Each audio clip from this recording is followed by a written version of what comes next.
probably know, we've got our hot seat on today. We've got Sam and Hugo from Azuri Marketing. And a little bit of background. As you know, I have an illness where I keep thinking that I'm going to hire people to do my marketing for me, and it works. And I've had this illness for several years now. I actually feel like I may have found a cure with these guys. So, hence they're on the call today. Have a bit of a chat. We've had some good results. Facebook marketing's come up a little bit in our chats over the last couple of weeks, and I think across the board we've been finding that our ad spend is going up, and we're hitting a bit of a time of the year where results are not flash, and that's for mine as well. But obviously, having someone who can focus you in a little bit and point you in the right direction of how to tweak a few things and what to look for is a big help. It's bad enough that as martial artists we have to run a business, which most of us sometimes it's enjoyable, but mostly it's secondary for what we enjoy. We love to go on the mats and outsource everything, but it doesn't work that way, unfortunately. So hopefully today the guys will give you a couple of little pointers, point in the right direction. As always, a little bit of a presentation from the boys, and then they will be able to answer any questions. So, Sam, Hugo, thanks very much for coming on today, guys, and giving your time up. I'll flick over to you, and I'll let you take it away. Perfect. Awesome. Appreciate that, Paul. So, yeah, got a bit of a presentation today, guys. So we're going to be kind of running through a bit about Facebook marketing in general, kind of like the principles and stuff there. Of course, at the end of our blabbering on, there will be time for questions, which I'm sure a lot of you guys have some questions about all of that. But without further ado, let's get into it. I'm just going to share my screen here. Okay, nice little presentation we got. All right, so like I said, the main thing we're kind of going over is Facebook ads in particular, and what's working at the moment, why potentially you're kind of running into some constraints. And then of course at the end we'll go over any questions. But what we're kind of going to look into is what is the member acquisition? What does that funnel look like? How do we go about constructing the funnel? What's required for that funnel to be working? How do we go about crafting offers, and also pairing that with your ideal customer? The framework and kind of like what we need to be thinking about when we're running Facebook ads. I know you guys obviously want some actionable steps and everything, so I'm going to actually be running through how to set up a Facebook ad so that after this call, if you're not already running Facebook ads, which honestly, if you're not doing that 2025, you really are missing out on potential members there. But we're going to give some nice actionable steps, easy to follow, of how to actually go about and create a campaign, what the ads are, ad sets, audiences, you name it, pretty much everything. So it's important to firstly note that everyone's at different stages, right? So obviously the goal here with this presentation is we want to cover the basics, but we also understand that just like you guys are at different levels with your gyms, some of you may be starting out, some of you may be at 100 members, others at thousands, like different locations, different things, right? But it's important to note that the same with Facebook advertising, we're all going to be at different points. So we're going to keep it nice and basic. And if you've got any more advanced things, we can save that for the end, but we'll also go into a bit more advanced stuff throughout. So we're going to try cater to everyone's needs. I think it's important to take a step back. Oftentimes, advertising, lead generation, member acquisition is kind of like this shiny thing, right? It's what we think is going to drive the business forward. And yes, it does, right? But it's important to note that there's also steps before that, and there's steps after that that make the gym what it is. And I think that's something that Paul really emphasizes really well in MABS, is that you've got to have other frameworks in place to really maximize conversions, maximize your gym, make your gym a black belt in all areas, as Paul famously says. So it's important that we, before even starting ads, that we've got product market fit. We'll go in more depth into this, but in saying that, you got, sorry, I lagged out a bit. You've got to have a clear niche, a clear offer. You've got to have your pricing correct. You've got to know what your service is about. You've got to know your ideal customer, right? then we can look into the lead generation and things, okay? But it's important that we have these things set beforehand and we're aware of what that kind of looks like.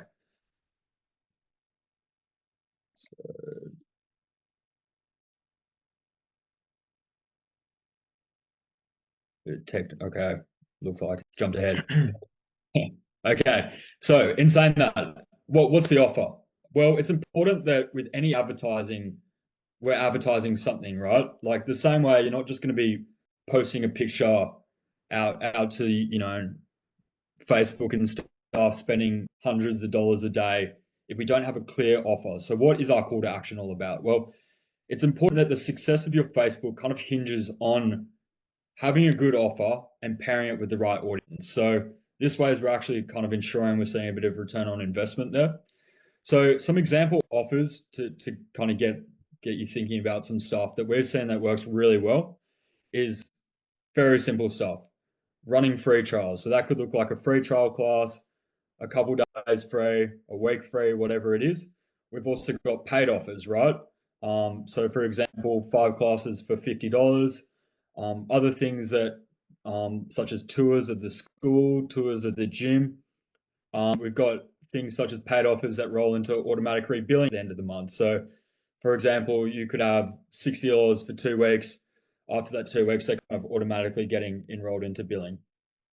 I think the most important thing to note with offers is that you always want to start with the lowest friction thing. And what I mean by friction is you want to make it as easy as possible for the lead to come into the gym and experience your service. So when we're starting out with Facebook advertising and stuff, unless we have already got a backlog and a history of data that we know we can kind of accurately rely on, we would always recommend starting with a free trial.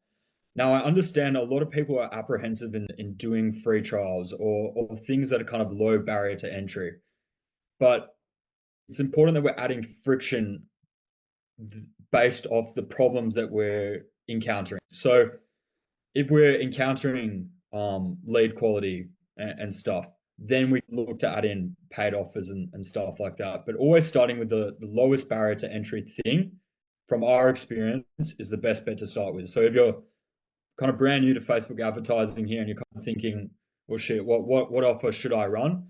We would always recommend going with something real simple like a free trial. But it's no good having an offer if we don't have a target audience in mind. So the success of any Facebook ads requires pairing both the offer with the audience, okay? And it's important that we also understand that there's differences in audiences and segmenting your audiences. So for example, a couple different audiences here that you can have a test around with is obviously the general public. Now, a problem that we see with a lot of gyms is that, like, we get the ads as well. You're scrolling through and they're kind of targeting everyone, right? There's no specific call out of that audience. So it's important that we're kind of going after breaking our ads down into, and we'll show you how this is done, but breaking them down into, for example, men, women, parents and kids, teens. And then on the back of that, we can also kind of look into the more niche things, which we'll explain in a bit, but like creating custom audiences in Facebook, creating lookalike audiences in Facebook. So we can actually use like our customer list of past members and current members and target people. So the Facebook algorithms can target people based off those audiences. But it's kind of really important that we've got a clear audience in mind. Now, one thing that we found really valuable, if you're kind of struggling to know about what offer to run, who your real audience is we've got this kind of Google sheet that we'll send through after this, but you can kind of just go through, and I know it's a bit tedious, I know it's a bit, quote unquote excessive, right? But it's really important that when we're targeting an audience, we know what that audience is kind of looking for. Who are they? Where are they based? What's their age range? What gender are they? What are they kind of interested in? Is it a big enough market? So for example, if we're getting very niche with it, and I'll just pull a random example up, and we're like, well, we're targeting women between 40 and 45, That is a very small market versus women in general. So what's the total addressable market that we can go after? What are their goals, desires, emotions? What problems are they experiencing? And then what you guys can do to solve that problem. So there's that thing there that we can send through after, which I understand is pretty tedious and stuff, but we use it all the time, and it really allows you to kind of understand your target market so that when you are doing the ads, you are doing the copy, you are trying to make videos and creatives, you can really highlight the pain points that that target audience is experiencing. So now we kind of have our product market fit. So we've got our offer and we've got our target audience. We know who we're going after and we know what we're giving to them. Okay. We got to get the ads up and we got to get it out there now. So kind of what makes a good ad? Well, truth is no one really actually knows. And that's kind of the beauty of marketing, right? Um, if we were to know what a real good winning ad is, it'd be a case of putting a shit ton of money in there and getting a lot out, right? But that's the problem with marketing, and it's kind of the challenge with it. What we do is though, and what we do know about what makes a good ad is based on data, based on trends. So Hugo and I always kind of use the analogy of that we're like scientists, and you want to put your science hat on and really get into the depths of the data, formulate a hypothesis, test it, analyze the results, and optimize it based on feedback. Okay, that's when we start getting real answers. And we want to think that we're kind of running an experiment every time. So we're testing different variables. We've got headlines, we've got creators, we've got offers, we've got different audiences, and really learning what resonates with our target audience. Okay.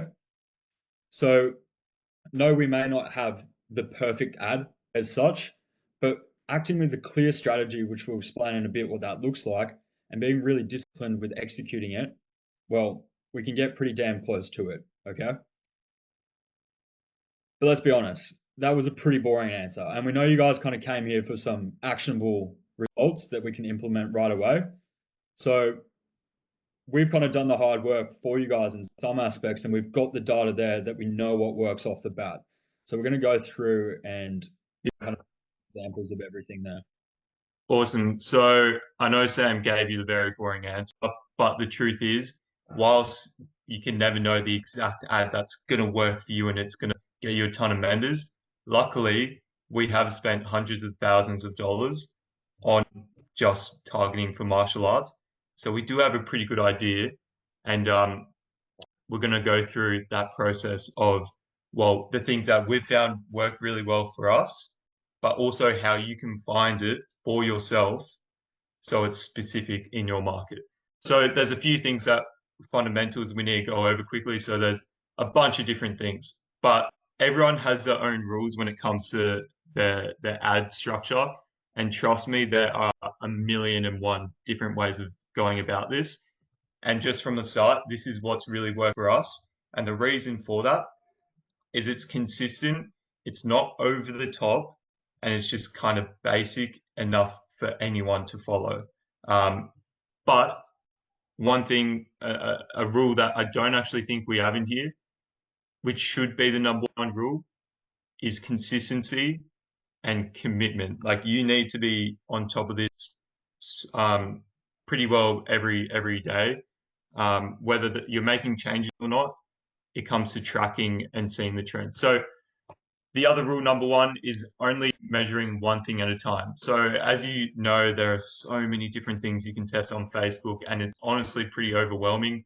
And that goes from the actual ad copy, the headline, the image, the targeting, the call to action. There's just so much.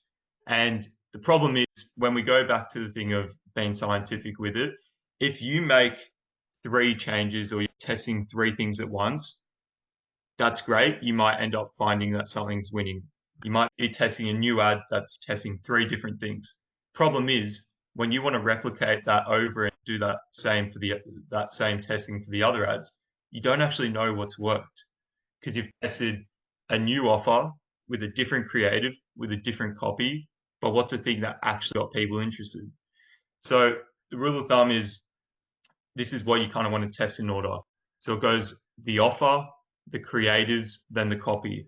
Now, if you're pretty set in stone on your offer, then that's kind of pretty easy to test. Like, for example, if we're going with a one free class example, we personally haven't found that much difference between offering one free class or 7 days of free classes, um, versus the difference, there's a more measurable difference between a free trial versus a paid trial.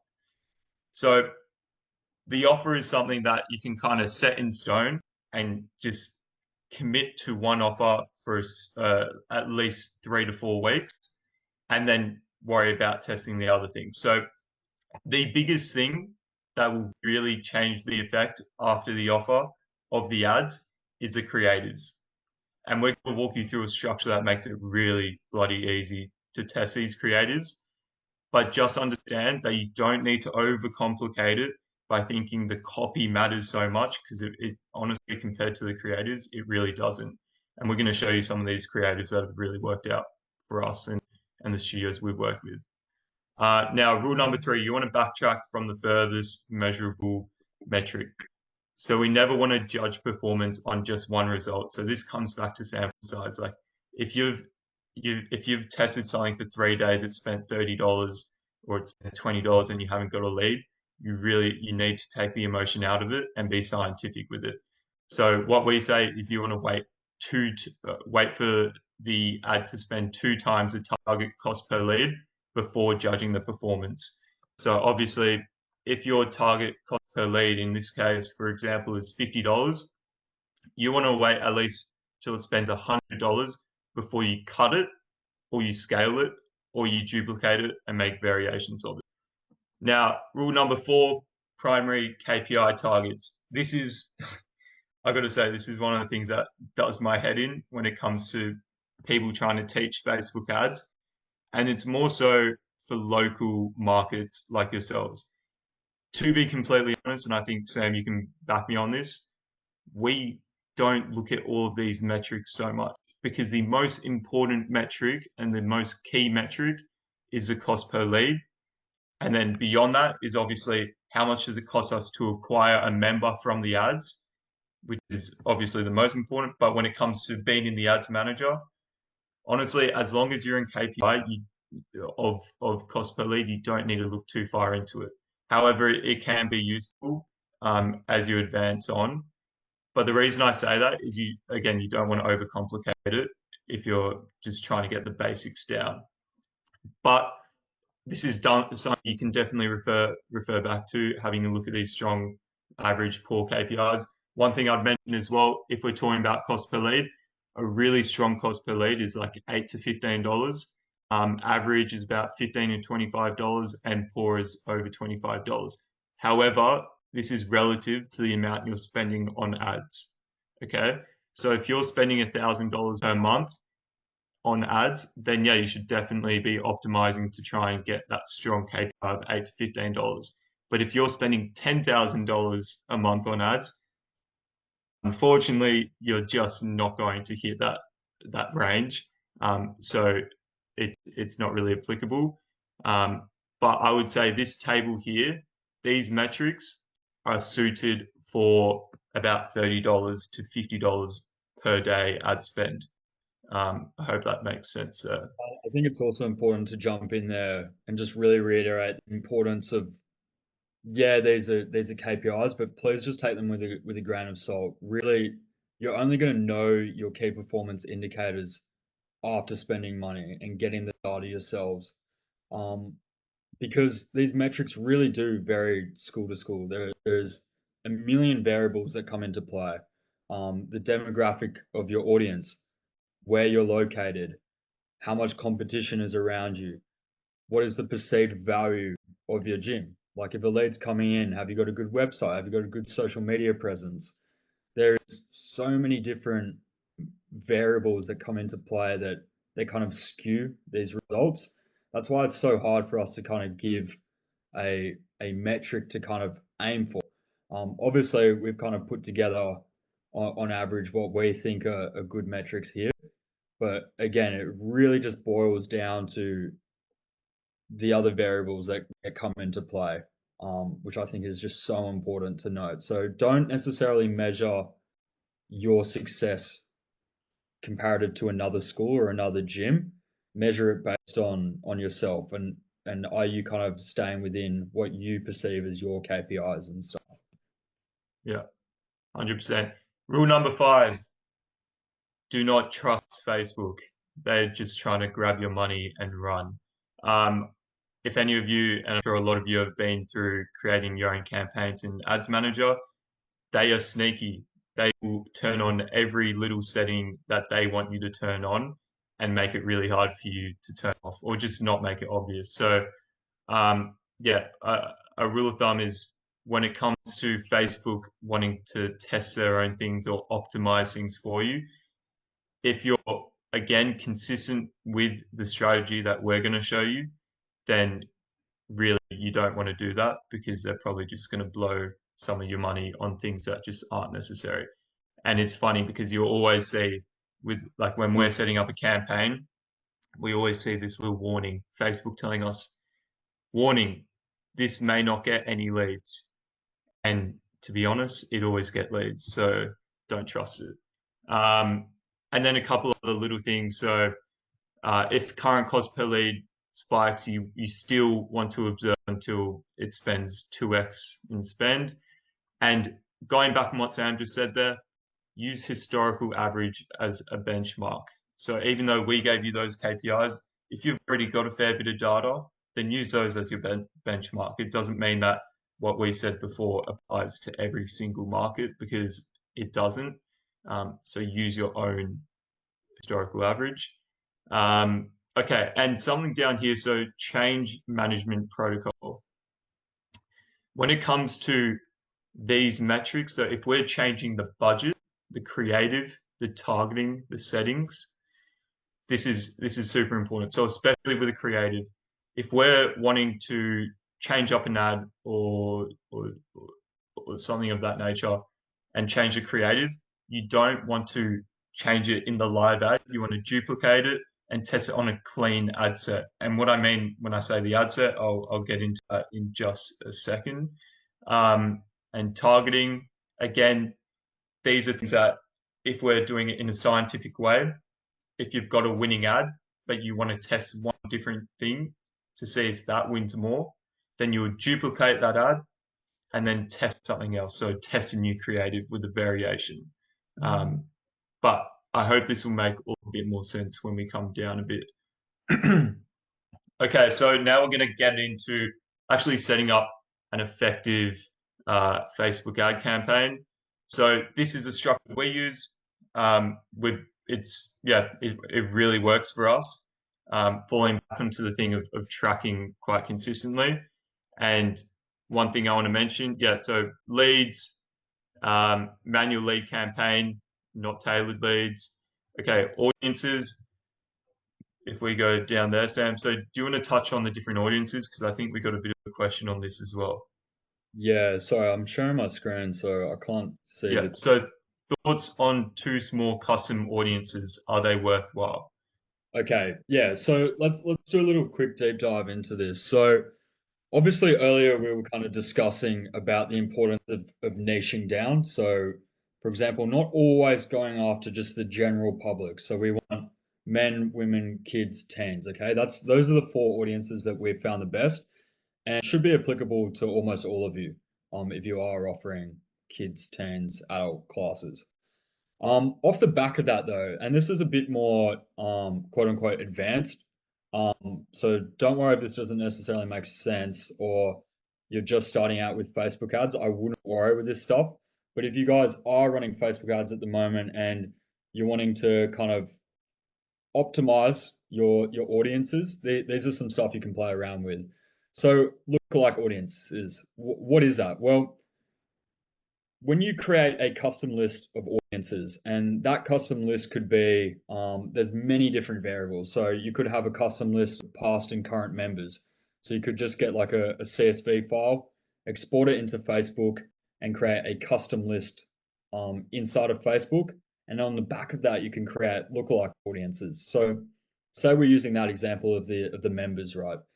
we've gone into Facebook, we've uploaded our past and current member list, we've got the name, last name, email, phone number, and address. I think those are the 5 best things. As well, another thing you can add actually is if the customer value. So if you know that a member to you is worth $2,500 a year, $2,000 a year, you can actually attribute a value to that member. That way, what Facebook then does is based on that data, it's going to find people that are most similarly suited to the people that you've uploaded. So it uses its algorithms to find people that look like that, hence the name, a lookalike audience. Now, we won't really have enough time today to kind of go in and show you how to all do that. If you've got any specific questions at the end, we can kind of go through and run through that. But in terms of lookalike audiences, they do it based off percentile. So from memory, it's like 1% all the way up to 10%. And what that means is that if you were to select a 1% lookalike audience, you're targeting the top 1% of that custom list. Okay. Now, again, I understand that was pretty, we may be getting into la la land for some of us here with some of this stuff, but don't worry, we'll bring it back to some of the basic stuff in a second.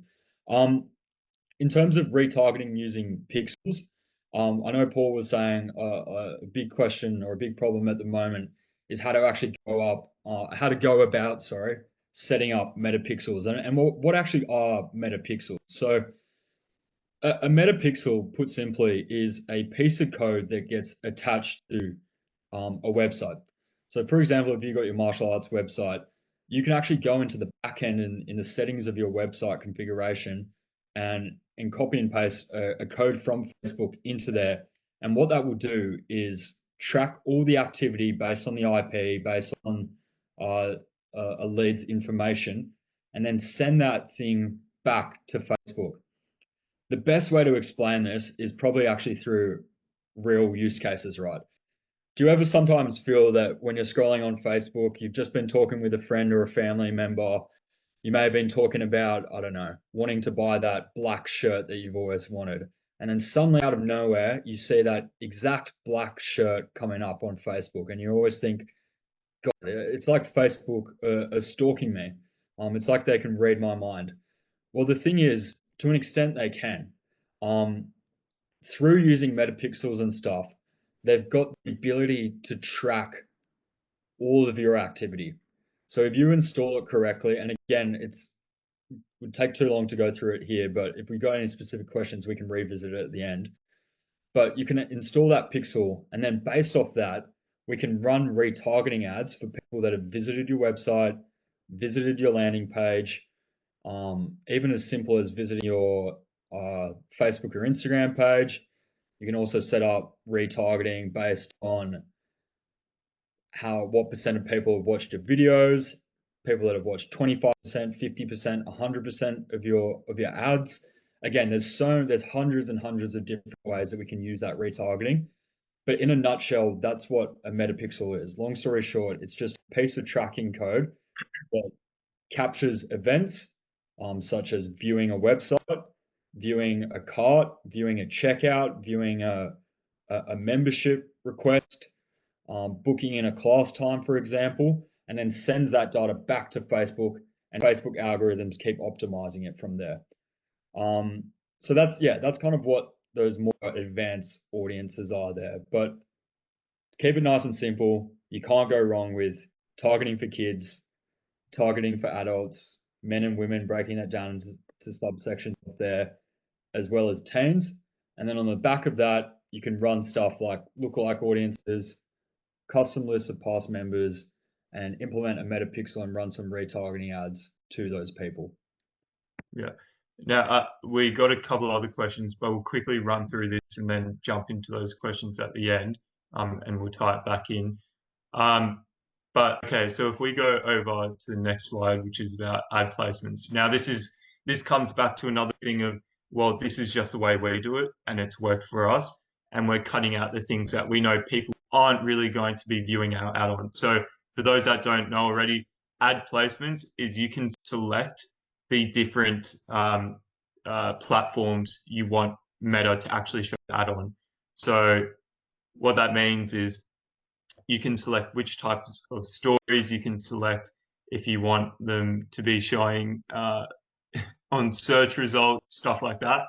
Now, because we want to have more control, we select them ourselves. So we always choose the 6 out of the 18 placements, and that is Facebook feed, Instagram feed, Instagram stories, Facebook stories, Instagram reels, and Facebook reels. Because I don't know about you guys, but I don't really use any of those other things. And those are the most where most people are going to be spending their time. So that's why we do it that way. Now into the ad structure. And yes, we are still going to show the ads that we find work best for us. So there's a little shiny object at the end there. But before we get into that, the structure we use is this. So we have our campaign, and then we have our different ad sets. So for argument's sake, say we are spending $30 per day on ads, and we want to test out 6 different ads. Now, what the thing is that we're going to be testing is a creative, because we have our offer. The offer is going to stay the exact same for all the 6 different ads, unless you're having the same exact creative and testing 6 different offers. I really wouldn't recommend that. Have your one offer, say it's a free trial class. So you're testing $5 per day for each ad set. And as you can see here, each ad set has its own ad. Again, we want to control the testing. We don't want to have one ad set and have 5 different ads in there and let Facebook control it. Now, I know that it does work and a lot of people do it that way, but what we find is easiest is by evenly spending the daily budget across the different ads so we can find the winners. So here we go, $5 per day for each ad set, and there's 1 ad per ad set. So say you want to spend 2 times your KPI of $15. You want to wait those 6 days until you spend $30. And then once you have 6 days pass, it might look a little like the ad creative 1, 2, and 3 are all sitting at about $15 cost per lead. So they've got 2 leads. Creative 4 is sitting at $30 cost per lead. So we've got 1 lead. Creative 5 and 6 haven't got a lead yet. So what we're going to do from there is we're going to cut out 5 and 6 because it's now spent 2 times the cost per lead. And we're then going to test around with our winners. Creative 4, it's still kind of just sitting there. We'll give it a couple more days to see if it does get another lead, and then it will also be a winner. But the focus ones are going to be on 1, 2, and 3. So you're then going to duplicate, say, 1 and 2, okay? And then make variations of the creatives. Now, it's hard to explain that without having a complete visual experience of what that would look like. But a rule of thumb is you want to make variations of winning ads. So in this case, because we're testing the creatives, make a variation of that creative. If it's a written image, for example, then you want to change the color of the text and try that as a variation. But we'll show you some examples in a second of what those ads look like. In terms of, so this is kind of coming back on that structure again. If you like, this meeting will be recorded, so you can come back and have a look at our settings there, and our settings here. So you can see here, this is dependent on the way in which that you're wanting to, where you want your leads to go. So our normal system, we send people to a lead form. So we get their name, email, phone number, and we capture that information, and they go through our CRM with our backend automations. However, you can also do it with Messenger, which I know a lot of people do it that way. Paul is doing it that way himself, and then you handle the backend through Messenger. So there's a couple of different ways of going about it there. Yeah. Okay, perfect. So if we scroll down past awesome. So here are some of the ads, copy, creatives that we find work really well. Now, this is something that hits people's egos a little bit, I'll be honest. Sometimes, and when I say sometimes, most of the time, unfortunately, your professional style ads where you've done a really good job in Canva using their professional template. It looks great, but it looks like an ad.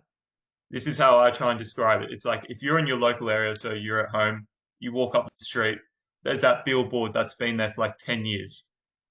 I don't reckon you ever notice it anymore because you've seen it so many times. It's the same with Facebook ads. If you're scrolling and you see something that looks like an ad, automatically you're just going to scroll past it because you feel like you're being sold something. But we want to cut it back. We want to be a little bit different and test around with more natural images, and even some not so beautiful images. So I know this is a big thing with Paul, with the lazy marketing of written images, calling out 12 people or 12 residents. But to be honest, it works really well because people scroll past that, and a lot of the time it can be really bland and it just sticks out a bit more. It's straight to the point because the offer's good, and 99% of the time we hear very good offers from martial arts studios, that you really want to showcase that. And then by adding a bit of scarcity, that also ties in and helps as well. So in the example where, say, the one Rowville Parents with the yellow kind of border, say that one's really winning, you could duplicate that and change the font, or you could change the color, or you could change the background color. Same with Bondi Parents one there. In terms of ad copy, to be honest, like it's pretty simple. The only thing that really makes a difference is the actual hook. So say, for example, when someone sees this ad, they're going to see the first 2 to 3 lines if you go back down, they're going to see the first 2 to 3 lines there. So Lennox Head Ladies, specific, targeting a demographic, using emojis because it pops, discover the confidence boosting power of Brazilian Jiu-Jitsu, and then the offer, get 2 free women's BJJ classes, only 12 spots available. That's honestly something you can take and run away with, like copy it, that's fine. And then you can also make variations of it, of the hook when you're wanting to test around with it. So those are some basic style ads that we find really do work. Now, the problem is, as you guys are probably familiar with, it's great if you have some ads that are working quite well for about 3 or 4 days, but you're probably quite familiar with, ads fatiguing very quickly. So even though these ads can be really effective, that's why it comes back to consistency and willingness to commit to it. So you're constantly changing things out to really achieve that optimal result. And then if we come down, another type or style of ad, which involves a little bit more work, but it also it smashes it, is video scripted ads. So attached here is a template of our B2C Facebook ad script, which you guys can use. It has a basic framework of filming a video ad with examples, and this ad here, which you can see, is actually live at the moment, and it's been smashing it. And Balmain has been actually a pretty hard area to get good results for, but these guys have been sitting under a $10 cost per lead. Keep in mind their budget isn't super high. Yeah, perfect. So do you want to quickly wrap up with that follow-up process there, Sam? Yeah, I was also going to say we haven't added this in, but with the creative stuff here, bit of a pun, but it's like get creative with it, right? Like really see and test around what works. So, for example, we've recently been testing, and I know we haven't been doing this for Paul, for example, and I know Paul may not necessarily be a fan of this, but like cartoon kids, and I'm sure you guys see it all the time. Personally, Hugo and I look at it and go, God, who the hell would ever do that? But we actually tested it for one of our clients and it worked really well. So I think it's really important that we're constantly doing what works. So having those written things, just simple images, photos, scripted videos, stuff like that. But also be creative with it and test stuff. One tip that we'll give to you guys that we actually use all the time, even when we're running our own ads, to work with gyms and stuff, is using a tool called Facebook Ads Library. So what you can do, just go into Google, search up Facebook ads library. And what you can actually do is put in the location, put in, I think you got to click all ads as one of the criteria, and then just search up any big businesses. So you can search up your competitors. You can search up, you can even put in keywords like martial arts, or if you're doing a specific type of martial arts like Brazilian Jiu-Jitsu or karate or whatever it is. And you can actually put that in and it filters for all of the ads that are on the ad library. So it's just a way that Facebook has, for their compliance reasons and transparency, allows you to see all of the ads. So what you can actually do is, this is an example, right? You go into ads library, you can come in, you can see, oh, okay, this Pilates business here is actually running this ad. They've got this copy. They're running these types of creatives. You can actually even then go a step further and see what are they doing in terms of follow-up, right? So you can come in here. What happens when the lead clicks learn more? Are they getting taken to a landing page? Are they getting taken to a website? Are they getting taken to a messenger, a lead form? And obviously take it with a grain of salt, right? We always go on the rule of thumb that if an ad has been up for a long time, unless the business owner is a bit stupid and likes spending money on ads that don't work, then usually most of the time the ad's going to be pretty good, right? If that ad's been up for a month or so and they say they're spending $30-40 a day on it, they would have spent over $1,000 on that ad alone. You know that for the most part, that ad is going to be pretty good. So that's just like a little hot tip for everyone. Yes, obviously take examples of this, and if you want any more different creatives that we've found work really well, just let us know at the end and we can run through some of that stuff. But again, just utilizing the resources that you have of like ad library, being creative yourself, doing the video scripted ads and everything there. I think one final thing to note, and I know it's not necessarily Facebook ads in particular, but it's great if we're getting hundreds and hundreds of leads. But at the end of the day, the thing that's going to drive the needle forward in any business is paying customers, is paying clients, paying members. So we could get 100, 1,000 leads, but if we don't have a back-end system such as a CRM, such as Gymdesk, Spark Pages, Go High Level, Clubworks, to actually manage these leads and follow up with them, you're literally just throwing money at the wall, trying to see what sticks, okay? So again, I know this isn't the point of this conversation, but it's really important, just to really want to drive home the importance of it, that you can have the best ads in the world, you can have the best copy in the world, you could have the sexiest looking video scripted ad, but it means nothing if you're not converting these people and following up with them, okay? So just real quick tips, and I know this is very basic, but have a CRM, okay? Especially at higher ad budgets, or if you're getting a lot of leads, you need to be able to keep track of where the leads are at in the pipeline so that we're following up accordingly with them, okay?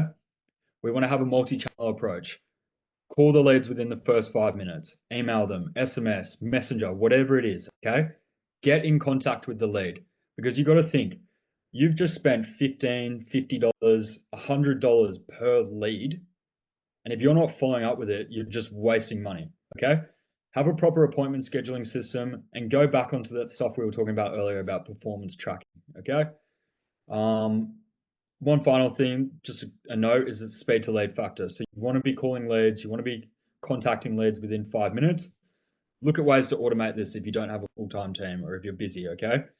But that, I just really want to drive home the importance of, yes, we can be getting a lot of leads, but if we're not doing anything with those leads, then everything we've just discussed is a waste of time, okay? But understand, not really the purpose of this presentation as such.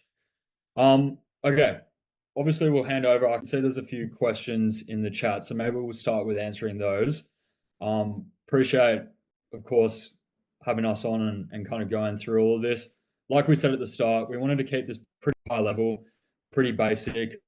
There's more specific niche questions that you're off. I guess now is the perfect opportunity to go through that. But I guess we'll start with some of these questions here at the top. So thoughts, so Chris asked, thoughts on too small custom audiences, are they worthwhile? This is another thing with Facebook. So if you guys have ran Facebook ads in the past, you'll see on the right-hand side of the screen from memory, there'll be like a suggested audience size. The more niche and the more specific you get with it, naturally, the smaller that audience size is. we've actually never had a problem, and we've never found it to be a problem with having a small audience size. Oftentimes, Facebook, like Hugo was saying earlier, will say audience size is too small, you're not going to get any leads. Okay? We say bullshit to that. You got to test it, of course, and that's what it comes back down to. But I wouldn't ever be worried about too small of an audience size. That's the last thing you need to be kind of worrying about. In terms of custom audiences, though, when creating a custom audience, it's always best to have a minimum sample size of around 500 odd things, especially with like member lists and stuff. Obviously, I'm aware not everyone's going to have that many members to kind of use data, but in terms of creating the custom things, you want to kind of have a bigger sample size for custom audiences. But in terms of general targeting, the audience size don't matter. But at the end of the day, it kind of comes back to one of our #1 rules in Facebook advertising. You're not going to know until you test it. So it's worthwhile testing all of that. Do you want to go alternate questions here if you want to go to the next one? Yeah, for sure. So frequency playing a role when paired with cost per lead. Yes. So frequency is essentially how many times someone sees your ad. So if it's 3, for example, then on average, someone sees the ad 3 times. Now, the importance of this is like, yes, it can build trust with the person because they're constantly seeing that ad, which is good. But then if you're overdoing it and they keep seeing the same thing, then people get used to it and eventually don't click on and become a lead. I think the important thing though comes back to just keeping it basic and simple. We don't play into these metrics so much. We keep it nice and simple, and because you're in a local market, local area, the overall cost per lead isn't going to be that high naturally. So instead of stressing out about the little metrics within that ad, if it's not at KPI, I would recommend just making a variation of an ad that is doing well and cutting one out.